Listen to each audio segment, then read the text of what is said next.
Hello and welcome into the Knicks-Verse. My name is George, and if this is your first time here, or you've been here before but haven't subscribed yet, what are you thinking? Asking to subscribe. We're over 7,500 subscribers. I want to get to 10,000. That's the goal here in the Knicks-Verse. Get to 10,000 before the end of the season. You guys should join because this is the place to come for the truth talk about the Knicks. You want like a real recap? You come here. Not the crazy shit, not like, air takes. This is where you come for the real takes. The Knicks should have lost tonight. This was fucking pathetic. Fucking pathetic. To lose to a team that has lost 15 games in a row, to barely beat a team. They almost lost, and I'll show you why. Look at this thing. Look at this shit. Look at this, right here. With 9.5 minutes left in the game, we gave Detroit the lead. Detroit! On our home court! This team is, really starting to frustrate me, to be perfectly honest. Thibs, I don't know if you got to see him in the post-game interview. I caught glimpses of it. He was trying to keep his cool, but you can tell he's frustrated. Basically, the defense was appalling. This is the number one defensive team in the NBA, was until tonight. Until they coughed up 112 points to the very offensively challenged Detroit Pistons. 112 points. They were allowing about 105 points a game before tonight, or maybe just a little shy of that. And now they've been overtaken by the Minnesota Timberwolves as the stingiest defense in the NBA. But the Knicks are right up there. This should have been a blowout. This should have been starters are sitting for the entire fourth quarter. Kind of getting ready for tomorrow against Toronto. A real team. Now, no excessive disparaging to the Detroit Pistons because I don't want to pile on their misery. But, they're 2-17 for a reason.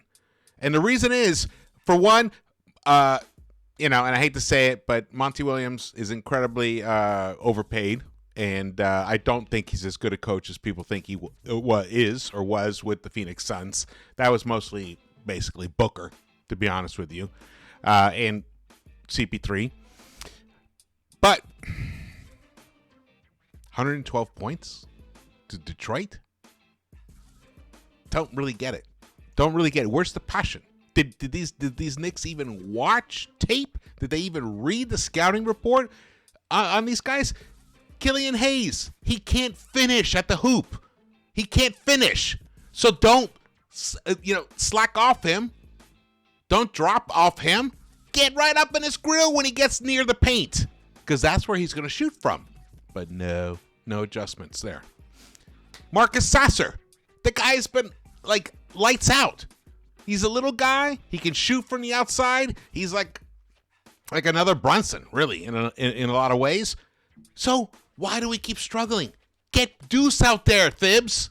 Get him out there to clog him up, screw him up, and then we can get back to business. But no, we got to keep going with the same old stupid fucking rotation plan that we have every night. This is not the way a team becomes a great team. A team becomes a great team when they do not allow inferior opponents like this to even think they have a chance to win, much less have a legitimate chance to win, which is what they had here. Look at that. They had a legitimate chance to win right there. If they hit a few buckets, they could have extended their lead. Yeah, I'm frustrated. And you should be too.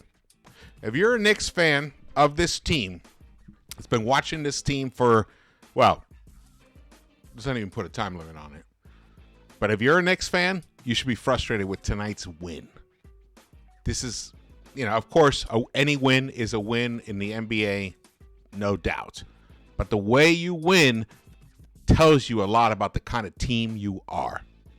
Now, this was basically, it's because of this guy that we won.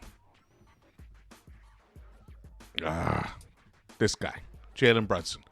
It took an incredible, godlike 42-point performance from him to win this game.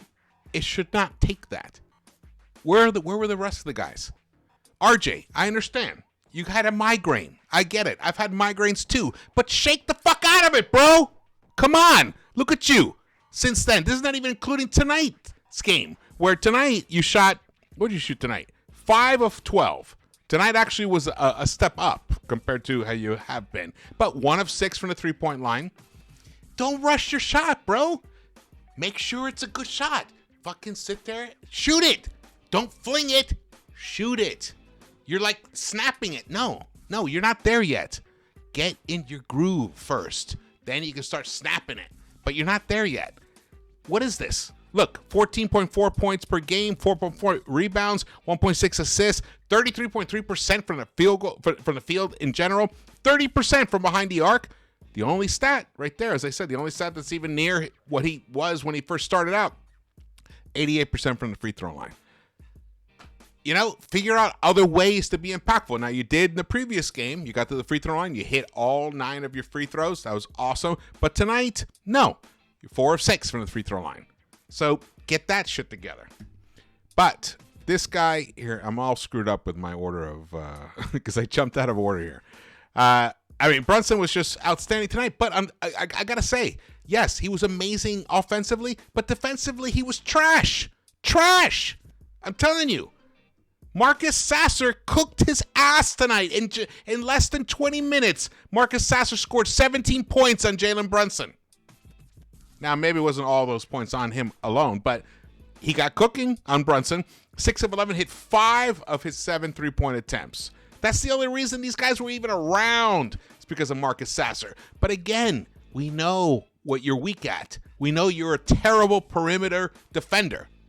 So, Thibs, when you see that happening, why not bring Deuce in earlier? Why not bring Deuce in that first quarter? Kind of like mess up Marcus Sasser's a little bit, mess up his rhythm. Like, we've got to shake out of this old bullshit as a team. And I mean everybody, the coaches, the players, everybody. I'm sounding the fucking alarm right now. This team has everything it needs to go deep, to go on a serious run. It has it.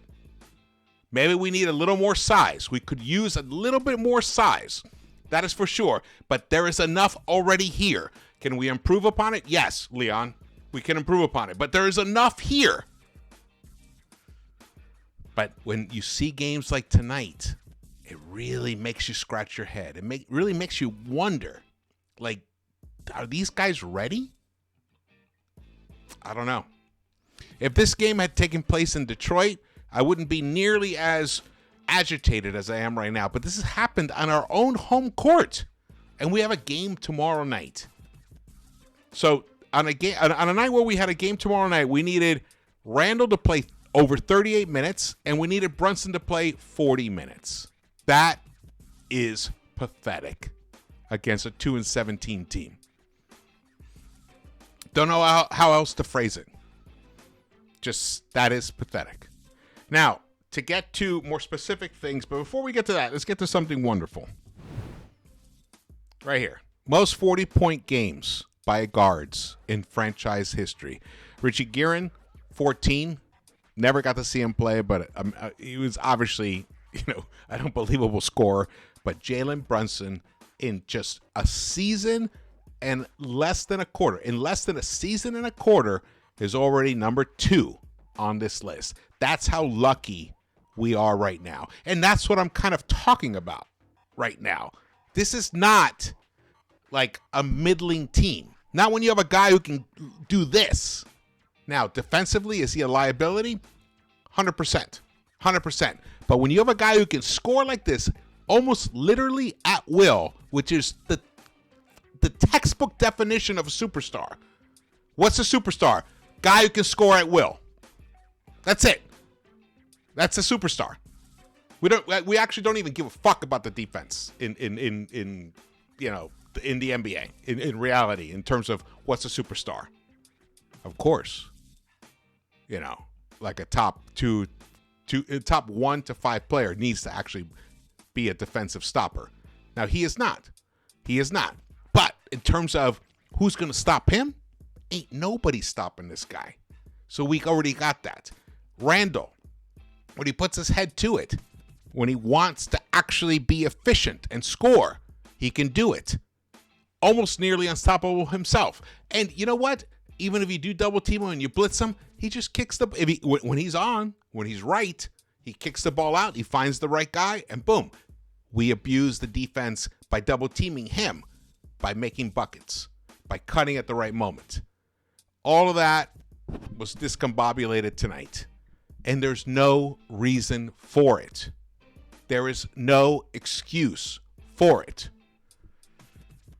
I told you this was going to be a quick recap. No highlights because I don't want to, abuse you guys with these sad highlights, except for this guy. He was outstanding. Outstanding. But we need to capitalize on what he does, which is he's an unstoppable scoring machine. Can he be a better passer despite his 8 assists? Yes, he can. Can his court vision be improved? Yes, it can. And those are the things, hopefully, he has that written on his vision board. Be more like Clyde. I hope he's got that on his vision board somewhere. Because if he starts becoming more like that, gaining some chemistry with his like high-flying center, like Mitchell Robinson, awesome. Understanding when is the right moment to push it, when is the right moment not to push it. Yes. Where to find a guy who is in his comfort zone at that moment when he's hot. Those are the kind of things we need from that. That's the next level for him. But in terms of being an unstoppable scoring machine, he is up there. I'm struggling to even come up with other players that are on his level at the moment in terms of his efficiency, especially from the three-point line. Once again, tonight he hit 7 of 12 from the three-point line. Jalen Brunson shot 58.3% from the three-point line himself. So all these narratives about, do the Knicks need another guy and all that stuff, we got them. We got them. We got the players. They're here. They just need to play smarter. They need to understand who each other are, when to capitalize on a moment. And I'll give you an example. Dante DiVincenzo came in the fourth quarter. They fed him a couple times. He hit 2 out of 3 3-point shots, and it finally gave us some breathing room. And the Knicks finally, I was almost going to say coasted, but it didn't feel like a coast. They finally got to the win, and it really was those Dante DiVincenzo threes. So that was fabulous. Let's move on here. All right, I already showed you that. Okay, here. So since his bout of migraines, RJ hasn't been the same. He's averaging 14.4 points. He was averaging like 25 points a game before. He's at 4.4 rebounds, 1.6 assists. He's only shooting 33.3% from the field. Though he had a better shooting night tonight. He was almost 42% from the field tonight. But he was 1 of 6 from the three-point line, and he's shooting 30% from the three-point line. And like I said, his only stat that's comparable to what he was before is the free throw stat. So it's just something we have to deal with. I feel like he will work his way through this. A lot of his approach, his decision-making is still very similar, though I would like to see him pass out of traffic a little more often. He did it a couple times tonight, and it led to a bucket here and there. But though I don't believe he had 2 assists, so I guess it was kind of there. But I'm confident RJ is going to get back to where he was pre-migraines. I'm confident about that. As Randle and Brunson accounted for 71 of the 118 points. Without them, we're not even close to winning this game, but it shouldn't require that. Randle 29 and 10 tonight and 8 assists. He almost had a triple-double. 2 assists short of a triple-double in 38 minutes on 21 field goal attempts. He had a very, very good game offensively. Mitch, always a beast. 9 rebounds for him, 6 points, 2 of 4. Brunson, who played 40 minutes, and he's got to play again tomorrow. That's the unfortunate situation of this. 42 points for him, 6 rebounds, 8 assists. Fantastic for him. R.J. Barrett, it took 12 shot attempts to give us 15 points, but we needed all of those points. And he looked good at stretches, but in general, he's still not... He's lost his touch that he had in the beginning of the season.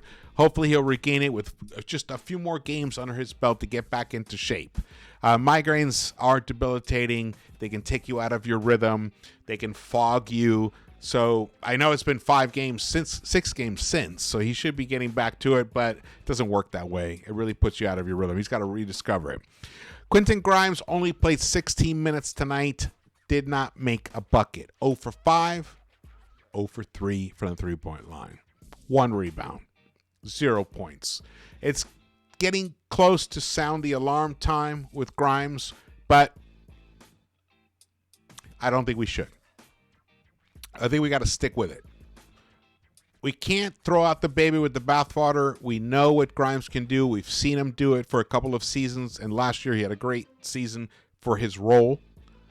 I think he can get back to it and exceed it. He just is trying to figure it out right now. Not sure what he needs to figure it out. So we'll have to address that again. Dante DiVincenzo was the key player from that bench in that fourth quarter, and he finished 4 of 8 overall with 12 points. Shout out to Dante. Excellent for him. Quickly, down night for him. 2 of 10, 1 of 5 from the three-point line. Why he can't string 3, 4, 5 games together where he's consistently a productive player, I don't know. I don't know what needs to happen there. But once again, a down game for him. Very, very, very distressing, honestly. Randle was a plus 11. Same with Brunson. And Mitch was a plus 8. The other 2 starters were a minus. RJ was a minus 5. Quentin was a minus 2. On the bench, Hartenstein was a minus 2. Josh Hart was a plus 6. He had a nice game for him. He had Josh, even though statistically you can't see it, he only finished with 7 points, but he had 7 rebounds and 2 assists and a steal. And he finished plus 6. He had a good game for himself.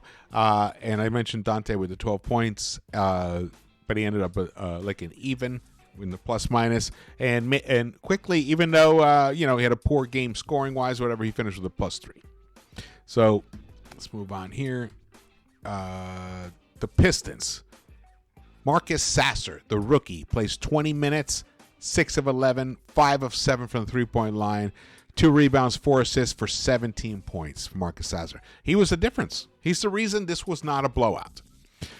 Cade Cunningham, the number 1 pick, 1 point for the Detroit Pistons, played 37 minutes. 31 points for him. He had a good game for him. 31 points on 20 field goal attempts. 4 of 9 from the three-point line for him.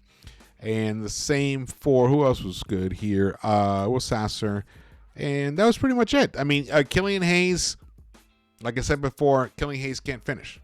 So, why slag off him drift off him when you know he can't? Just get it right up in his grill, right in that mid-range area. Well, there you go. By not doing that, you allowed him to shoot 10 of 13. 10 of 13. That is almost 77% field goal shooting. Wow. Duran, 10 and 12 for him, 34 minutes for him. He's a guy. I don't know all the craziness, all the excitement people have about him. Whatever. He's a guy. He's just there. He's got decent size. He's active. He picks up stuff. But does he know how to win? Does he know actually what to do? To how to throw a guy off his game? I don't know. To me, he seems like an empty stats guy. Here we go. As you can see, the field goal percentage was insane for the Detroit Pistons. The Knicks defense allowed them to shoot 53.1% from the field on a night when the Knicks shot 46.6%. And from the three-point line, we allowed the Detroit Pistons to shoot almost 43% from the three-point line. When the Knicks shot a very robust 39%, but it paled in comparison to what Detroit did. Now, the game was won on a free throw line. The Knicks went there 28 times, but only hit 71.4% of their free throws. but it was good enough tonight. They were finished a +9 in free throws.